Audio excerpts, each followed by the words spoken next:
Plusieurs investisseurs en Afrique ou encore plusieurs jeunes investisseurs en Afrique ont ce problème-là de où trouver les financements. Ça veut dire, après avoir élaboré le projet, ils ne savent pas où ils vont trouver le financement pour investir dans le dit projet.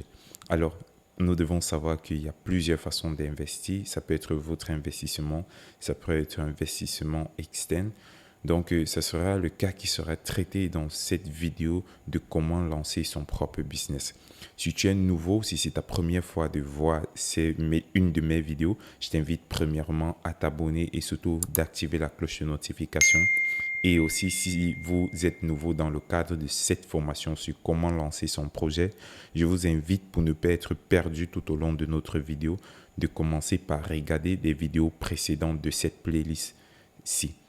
Alors, lorsqu'on dit financement d'un projet, on parle de l'argent qui sera, l'argent ou l'ensemble des ressources qui seront investies dans ce projet, connu encore sous le nom d'investissement. L'investissement peut être de deux natures, à savoir l'investissement externe et l'investissement interne. L'investissement interne, généralement, c'est quand ça vient de vous, et l'investissement externe, c'est quand ça vient de l'extérieur. Parlant des différents investissements externes, nous pouvons avoir des microfinances et des banques, et pour ça, il faut avoir une grosse crédibilité. Ça veut dire qu'il faut avoir un projet très bien élaboré parce que, en fait, trouver le financement n'est pas le problème, mais le problème ici, c'est avoir un projet ou une idée assez lourde qui pourront convaincre l'investisseur à mettre son argent, parce qu'il ne met pas son argent pour perdre, il met son argent pour gagner quelque chose. Même s'il veut t'aider, il doit se rassurer qu'en fait, ce projet-là est crédible. C'est pourquoi je vous invite à regarder la vidéo précédente sur le business plan. C'est vrai que le business plan que je vous ai mis en description sur la vidéo précédente n'est pas un business plan sur le format formel, dans le format universel, mais c'est plutôt un business plan sur un format que j'ai mis qui pourra être compréhensible par n'importe qui voudrait lancer, surtout les petits business. Donc, si vous voulez demander un financement dans une banque ou dans une microfinance, il faudra encore avoir un format plus lourd et qui est un peu difficile à comprendre. C'est pourquoi je vous invite de remettre le projet à un professionnel. Je me porte garant aussi de vous aider si vous avez un projet que vous voulez élaborer pour demander le financement, soit dans une banque, soit dans une organisation. Vous pouvez me contacter et là, je pourrais vous accompagner, mais ce ne sera pas gratuit. Donc, même si la somme ne sera pas énorme, parce que ça sera de ma manière de vous aider, mais je vais vous accompagner de façon professionnelle. Le deuxième investissement externe, ça peut être, comment je vais l'appeler? Deuxième investissement externe, ça peut être une organisation parce qu'il y a plusieurs organisations qui financent régulièrement des projets à une période de l'année parce que nous devons noter que les banques financent souvent par projet de financement, mais vous allez voir des organisations financent continuellement et financent sous un programme aussi de temps parce qu'ils peuvent dire à telle période de chaque année, nous lançons tel concours qui consiste à aider des jeunes investisseurs à faire ceci. Et je vous laisserai en description une liste d'organisations qui financent des projets. Donc, si vous voulez lancer un projet, demander un financement dans une banque ou encore dans une organisation, il faudrait avoir une grosse crédibilité qui vont jusqu'à souvent vous demander un titre foncier, vous demander quelque chose à mettre en hypothèque, peut-être une maison, pour se rassurer que si vous ne remettez pas l'argent, ils pourront saisir peut-être ce terrain, peut-être cette maison, peut-être cette entreprise. Il faudrait parfois des crédibilités qui montrent que vous gagnez déjà assez d'argent. Donc, qui pourront, si vous ne réussissez pas à remettre l'argent à temps, vous avez quand même une source de revenus si le projet merde, si le projet part dans l'eau, que vous aurez au moins une source de financement pour rembourser cet argent-là. Donc ça, c'est un gros challenge dans les financements externes.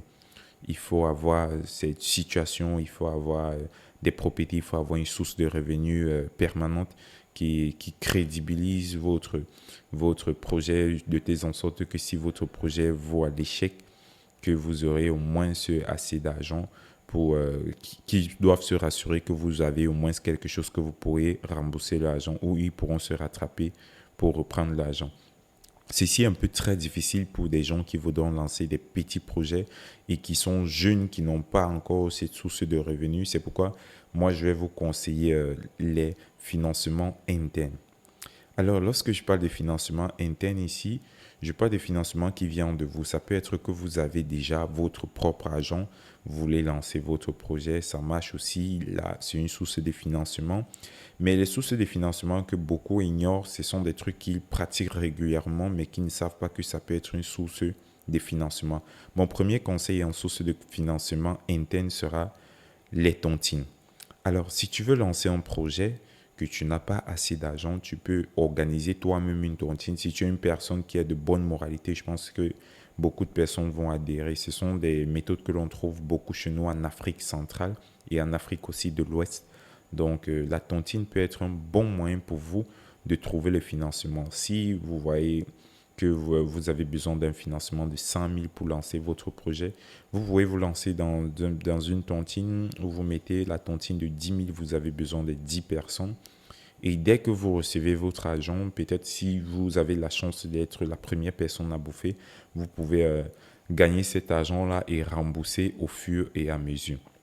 Là, c'est une méthode de financement interne dans la tontine. La deuxième méthode, c'est la caisse. Beaucoup de personnes, nous, pendant notre jeunesse, nous avons utilisé des caisses où nous mettions des pièces à l'intérieur pour pouvoir casser et avoir une somme après. Cette même méthode-là peut être une source de financement pour quelqu'un qui veut faire un petit projet. Ça veut dire, au lieu de partir mettre mon argent en banque, au lieu de donner mon argent à quelqu'un, je ne suis pas sûr qu'il va me remettre, j'utilise plutôt une caisse à la maison où je vais mettre une caisse assez solide, où je vais mettre beaucoup d'argent, où je vais mettre régulièrement de l'argent sans compter. Parce que lorsqu'on met l'argent dans la caisse, si on se rappelle bien, on ne compte pas, mais on sait qu'à telle période, si on mettait régulièrement, comme on avait prévu mettre, on aura telle somme. Ça veut dire, généralement dans la caisse, on a des agents imprévus, des agents qu'on n'avait pas prévu recevoir. On met dans la caisse des agents que l'on a gagnés et qu'on ne sait pas quoi faire avec. On met dans la caisse. On se donne un challenge de mettre dans la caisse une certaine somme chaque mois. Et c'est chaque semaine ou chaque mois, ça dépend de votre fréquence de gain ou encore votre fréquence d'argent de poche. Et ça aussi, ça peut vous faire un investissement, ça peut contribuer à votre investissement ou votre capital pour votre projet. Alors, la deuxième méthode interne, au lieu de la tontine, c'est la première méthode, c'est la tontine. La deuxième méthode, c'était la caisse. La troisième méthode ici, ça sera le prêt. Si vous êtes sûr que votre projet va marcher, si vous êtes sûr de votre projet, parce que je vous rappelle, le business plan qu'on élabore, c'est pas seulement pour satisfaire l'investisseur qui est externe, ça veut dire les différents investisseurs externes, mais c'est aussi pour vous satisfaire parce que vous êtes aussi un autre investisseur. Vous pouvez passer sur certains plans et puis en relisant le business plan, vous voyez que ce projet-ci ne va pas aboutir. En élaborant votre prévision sur un certain nombre de temps, vous pouvez voir que bon, je ne pourrais pas gagner assez d'argent. Donc, c'est aussi pour vous satisfaire vous. Alors, si vous êtes sûr, si votre business plan vous a satisfait, si vous êtes sûr que vous pouvez gagner cet argent, je prends l'exemple, vous pouvez faire un prêt. Donc, prêter l'argent à quelqu'un que vous allez remettre après. Quand je parle de quelqu'un, je parle de plusieurs personnes. Si peut-être je veux lancer un projet où qui me demande 100 000 et que je pense que je pourrais gagner dans 2 semaines, donc je pourrais avoir mon bénéfice et avoir mon capital en 2 semaines. Alors, si j'ai évalué les risques, j'ai évalué mes prévisions sur les incomes, donc les entrées, je pourrais facilement partir voir des gens si peut-être en 2 semaines j'ai mon capital, je prête de l'argent. Si c'est un projet qui demande 100 000 et qui va me donner 200 000 en 2 semaines, ça c'est un simple exemple. Je peux avoir des gens, je les prête de l'argent en disant, bon, est-ce que tu peux me trouver 10 000 et puis je vais te remettre après 2 semaines, je vais te donner 10 500. Parce qu'à tout, il y a un intérêt. Quelqu'un qui te prête son argent, il faut bien que pour qu'il te prête cet argent-là, il faut bien que tu tu l'amènes à t'emprunter l'argent. Il faut qu'il gagne quelque chose. Alors, ce que tu vas faire, tu vas prêter l'argent à ces personnes-là et tu vas leur dire, bon, je te remets en telle période et en cette période-là, vous leur remettez cet argent. Et je vous rassure que si vous leur remettez cet argent à temps et que vous demandez encore un prêt pour leur remettre encore ces 10 500, ils vont vous donner le prêt. Généralement, c'est ce qu'on appelle l'investissement sur l'investissement. Ça veut dire les gains s'investissent encore. Lui, c'est quand vous prêtez encore 10 500, les 500 là vont créer un autre bénéfice. Donc, ça sera aussi un truc qui pourra les encourager à vous emprunter l'argent. Vous pouvez emprunter petit en fonction du nombre de personnes de confiance que vous avez. Vous pourrez facilement avoir cet argent-là. Ça, c'est aussi une source d'investissement que vous ne savez pas. Donc, ne vous asseyez pas et vous dites que si je n'ai pas d'investisseur, je ne peux pas partir dans une banque trouver l'investissement. Tout investisseur doit courir un risque. Dans tout, il y a le risque. Et tout a un prix à payer. Vous devez souffrir pour avoir cet investissement, pour avoir ce capital-là. Quand vous faites la caisse, vous avez des choses à sacrifier parce que vous savez que vous avez un objectif principal. C'est d'avoir ce capital. Lorsque vous empruntez de l'argent à quelqu'un, vous limitez les risques parce que vous savez que si je perds dans ce business, alors je ne sais pas comment je vais remettre l'argent de cette personne-là. Là, c'est un risque. Certains vont me dire que ce n'est pas tout projet qu'on demande l'argent à une autre personne. Ce n'est pas parce que je vais investir dans un projet que je vais demander de l'argent, je vais demander un prêt, ça va me rabaisser. Mais tout investisseur se rabaisse à un moment. Même pour vendre votre marchandise, vous allez vous rabaisser. Donc, ce n'est pas, c'est pas un motif.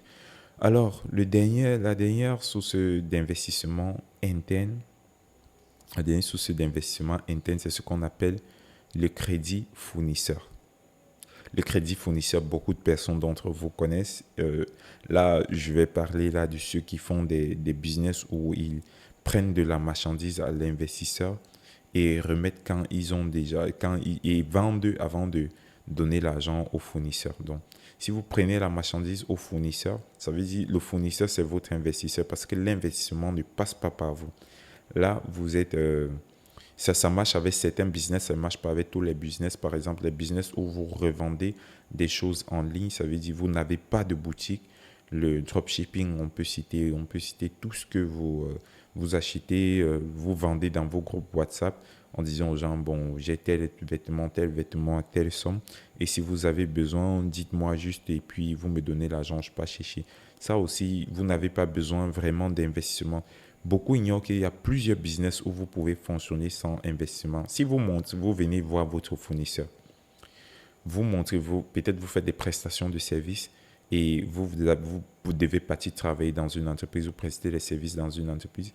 Vous montrez à votre fournisseur que vous êtes assez compétent pour avoir cet argent, pour gagner cet argent-là et que vous êtes assez compétent, vous avez assez de clientèle, vous êtes sûr que votre clientèle peut acheter et ça, vous devez convaincre votre fournisseur avec le business plan, avec l'évaluation, votre clientèle, qui est votre clientèle, comment vous aurez la clientèle, qu'est-ce qui vous fait penser que vous aurez cette clientèle. C'est avec ça que vous devez convaincre le fournisseur. Alors, tout débute au niveau du business plan. Tout débute au niveau de la confiance. Si vous êtes une personne qui n'est pas confiante, alors vous n'aurez jamais d'investisseur pour votre business.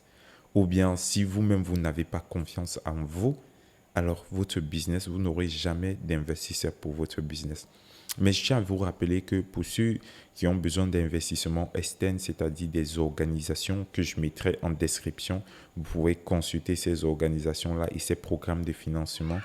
Et aussi ceux qui ont besoin des investissements dans des banques et des microfinances, vous pouvez me contacter même si vous êtes entré en contact avec l'investissement, vous avez juste besoin du projet bien élaboré, vous avez besoin d'expertise.